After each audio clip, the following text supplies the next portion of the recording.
السلام علیکم و رحمت الله. دوستای عزیز، انشالله که خوب و صحتمند و سر حال باشین.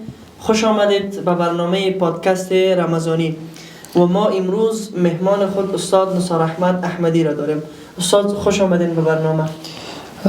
خوش باشین. سلام تقدیم شما عزیزایی که میل ما را بیننده هستن و رمضان را پیش مبارک میگویم. امیدوار هستم که رمضان خوبی داشته باشیم و استفاده درست بکنیم انشالله.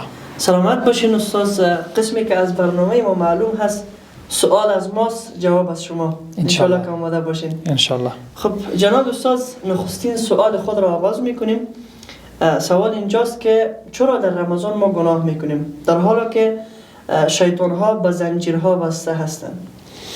دقیقا رسول الله صلی الله علیه و سلم در حدیث میگه اذا جاء رمضان فتحت ابواب الجنه و غلقت ابواب النار و صفدت الشیاطین. و در حدیث دیگه میگه که و مرضت الشیاطین، یعنی شیطان های سرکش بسته می شود. در اصل قضیه قسمی است که علما و محدثین میگن کل شیطان ها بسته نمی شود، بلکه شیطان های سرکش به زنجیر کشیده می شود. یک، یعنی شیطان های کوچک باقی میماند تا انسان ها را وسوسه بکنه، فقط میزان وسوسه کم میشه اما باقی میماند. و دیدگاه دیگه ای که نفس اماره بالسوء خود انسان زنده میمانه، یعنی تنها شیطان نیست که انسان به طرف بدی ها بکشونه. حتی انسان نفسش سه حالت داره. نفس اماره بالسوء داره، این النفس لاماره بالسوء. خود نفس انسان یک حالتش است که انسان به بدی امر میکنه. و نکته دومی که اختیار انسان گرفته نمی شود، یعنی انسان مختار هست. چون اگر واقعا انسان گناه نکنه پس به این معناست که اختیار گناه کردن ازش گرفته شود، اختیار سلب نمیشه. به این دیدگاه میزانش کم میشه، شیطان های سرکش بسته میشه، اما در کل موارد دیگه هست که انسان ها را به گناه میکشونه. یعنی نفس انسان نقش خودت می داشته باشه در ماه مبارک رمضان همچنین. اما میزان وسوسه کم میشه چون شیطان های بزرگ و سرکش بسته میشن. خیلی عالی جناب استاد. هدف از رمضان چیست؟ رمضان فقط یک هدف می داشته باشه، او تقوا هست. الله متعال در قرآن کریم بیان میکنه شهر رمضان الذي انزل فيه القرآن هدى للناس و بینات من الهدى والفرقان. و دعای دیگه میگه یا ایها الذین آمنوا کتب علیکم الصیام کما کتب علی الذین من قبلکم لعلکم تتقون. هدف از رمضان تقوا هست. تقوا یعنی ترک حرام، ترک گناه ها، و این هدف مهم ماه مبارک رمضانوی هست. خیلی عالی جناب استاد. همین قسم که رمضان هدف داره، روزه هم هدف داره. پس هدف روزه چیست؟ در کل هدف روزه سه هدف می داشته باشه، کمی متفاوت با رمضان هست. یکی از اهداف مهم روزه سببش تقوا هست که آیت قبلی براتون گفتم. دوم شکرگزاری هست، لعلکم تشکرون. الله متعال در قرآن کریم میفرماید. و سوم جلوه، یعنی کنترل کردن شهوات. روزه یک هدفش است که شهوات کنترل میکنه. یا معشر الشباب من استطاع منکم الباءة. و در آخر حدیث میگه فعليه بالصوم فانه له وجاء. روزه خودش یک سپر هست به خاطر از بین بردن شهوات انسان. پس اهداف سیگانه داره روزه. خیلی عالی. خب استاد، قبولیت روزه در چیست؟ چی وقت روزه ما قبول میشه؟ در اصل در حدیث پیغمبر صلی الله علیه و سلم قسمی که بیان شده دو چیز را اونجا بیان کرده: من صام رمضان ایمانا و احتسابا غفر له ما تقدم من ذنبه. و حدیث دیگه که به کمال میرسونه: من لم يدع قول الزور والعمل به فليس لله حاجه ان يضع طعامه و شرابه. سه چیز باعث میشه که روزه پیش الله متعال قبول شود. اول اخلاص. اخلاص در همه عبادات رکن اساسی هست، یعنی هیچ عبادت بدون اخلاص پیش الله متعال مورد قبول نیست. اخلاص. و ما امروا الا ليعبدوا الله مخلصین له الدین. من صام رمضان ایمانا، یعنی از روی ایمان، از روی اخلاص، باور داشتن به الله متعال. من روزه میگیرم صرف به خاطر الله متعال، نه به خاطر انسان ها. دوم به خاطر رضایت الله متعال، به خاطر کسب ثواب. یک عمل انسان انجام میده به خاطر که از او پاداش بگیره. و متابعت پیغمبر صلی الله علیه و سلم هم رول عمده داره. سومین نکته ترک گناه است. یعنی کسی که روزه بگیره و گناه هم انجام بده روزیش ناقص است پیش الله متعال. حتی در حدیث می رب صائم لیس له من صیامه الا الظمأ والعطش. فقط تشنگی را بعضی روزه‌دارا حس میکنه و این سه نکته خیلی مهم هست در بعد قبولیت روزه. یعنی روزی که از روی ریا باشه قبول نمیشه. بله بله. جزاک الله. خب استاد، بعضیا در نماز تراویح نمیان، یا اینکه مانده می باشن، زله می باشن، یا کارگر هستن، یا یک دلیل باعث میشه یا بدون دلیل در نماز تراویح اشتراک نمیکنن، آیا روزه اینها قبول میشه؟ تراویح سنت مؤکد هست، چون رسول الله صلی الله علیه وسلم خودش به سنت را برپا کرده و در عصر عمر رضی الله عنه با جماعت ادا میشد. خود تراویح یک عبادت جدا هست و روزه عبادت جدایی هست. یعنی بدون تراویح هم روزه قبولیت پیش الله متعال داره، یعنی فاسد کننده روزه نیست، یعنی رکن اساسی روزه نیست. بله. اما علما میگن که محرومیت از ثواب عظیم هست. یک کسی که تراویح را ترک میکنه یعنی از بسیار از اجر و پاداش بزرگ محروم میشه.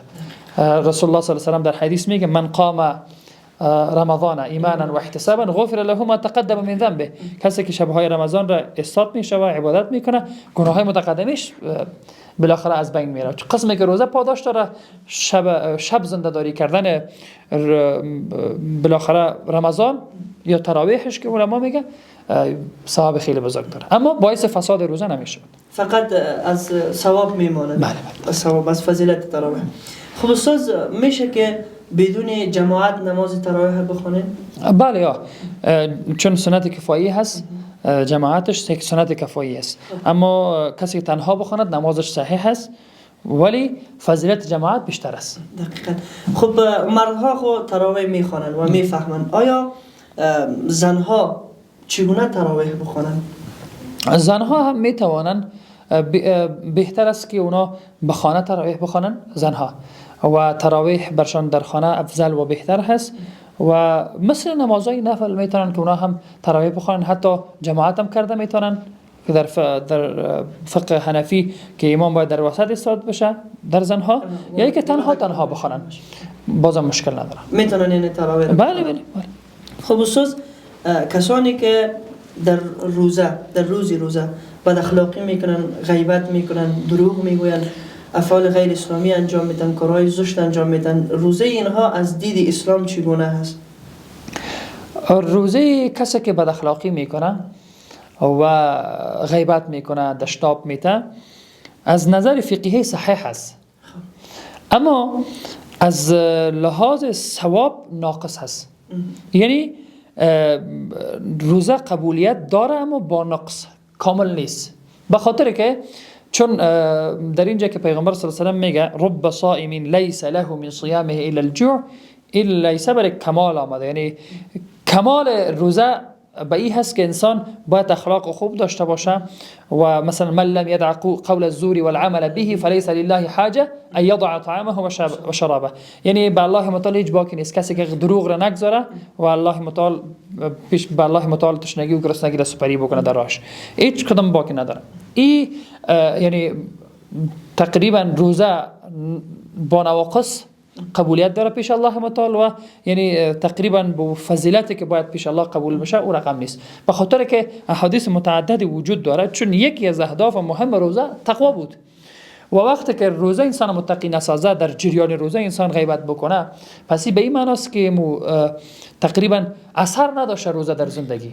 به این خاطر علما به این اتفاق دارن که ناقص است اون قسم روزه. یعنی انسان وقتی که روزه میگیره باید زبانش روزه باشه، چشمایش روزه باشه، غیبت این افعال انجام. تنها خوردن و نوشیدن روزه را از بین نمیبره. و حتی علما میگن، دی از علما باید که کسی که غیبت میکنه و دروغ میگویه، بد اخلاقی میکنه، حتی روزی پیش الله متعال قبول نیست. و از ظاهر حدیث اینا استنباط میکنن که رب صائم لیس له من صیامه الا الظمأ، بسیار از روزه‌دارا هست فقط تشنگی را حس میکنن، یعنی پیش الله قبولیت نداره. خب جناب استاد، چی چیزهای روزه را فاسد نمیکنه؟ در کل مواردی که روزه را فاسد نمیکنه، یکی خو احتلام است. به کسی جوان هست شیطان بازیش میده، چی در شب بازی میده چی در طرف روز، فرق نمیکنه. بله، با کسی جوان نکرده، فقط با همسرش جوان نکرده و تو احتلام شده. خون دادن برای کسی خون میده، کسی مریض هست حجامت هم شامل میشه؟ بله جماعت نمیشکنه. نه خیر. قطره چشم مثلا، سرمه، عطر، مسواک، کریم دندان، گرد و غبار یا دودی که غیر عمدی به بدن داخل شوه، استفراغ غیر عمدی، دلبدی میکنه انسان، غیر عمدی است. و از جمله پیچکاری که درمانی باشه، تغذیوی نباشه، این موارد باعث فساد روزه نمیشه. خب جناب استاد، ایره دانستیم که چه مواردی روزه را فاسد نمیکنه، اما ایره باید بگوییم که چه مواردی هست که روزه ما را فاسد میکنه. خوردن و نوشیدن عمدی، کسی به قصد خب میفهمه که روزه هم است، بالاخره می نوشه. و قبلش هم باید برتان میگفتم که قبلیش که کسی که به فراموشی بخوره و بنوشه روزیش از بین نمیره. و در حدیث پیغمبر صلی الله علیه و آله است کسی که به نسیان به فراموشی غذا بخوره نفهمه که روزه است، روزیش قبول است پیش الله متعال. و قصد روزه را فاسد. جماع با همسر یک جا شدن در روز رمضان، استمنای عمدی یعنی استمنا بالید، استفراغ عمدی، قصدن استفراغ بکنی، رساندن دوا به داخل بدن از منفذ معتاد، مثلا از دوا خوردن توسط دهن یا مثلا هر چیز تغذیوی باشه یا سیرومای تغذیوی هست که بدن را قوی میسازه، حتی پیچکاری‌های تغذیه‌ای است که اونا به خاطر مغذی هست، به خاطر درمان نیست، کسی مریض نیست، جور تیار است، اساس شده از پیچکاری استفاده میکنه. بین پیچکاری هم فرق بوده، یک غیر تغذیوی یکی تغذیوی. فقط پیچکاری که تغذیوی است روزه را فاسد. بله دقیقاً. این موارد است که باعث فساد روزه میشه. بخیر باشین جناب استاد، سلامت باشین. تشکر از اینکه در برنامه ما اومدین و سوالات ما را جواب دادین. تشکر و جهان سپاس از شما هم دوستای عزیز. انشالله که تا آخر رمضان همراه ما همراه باشین.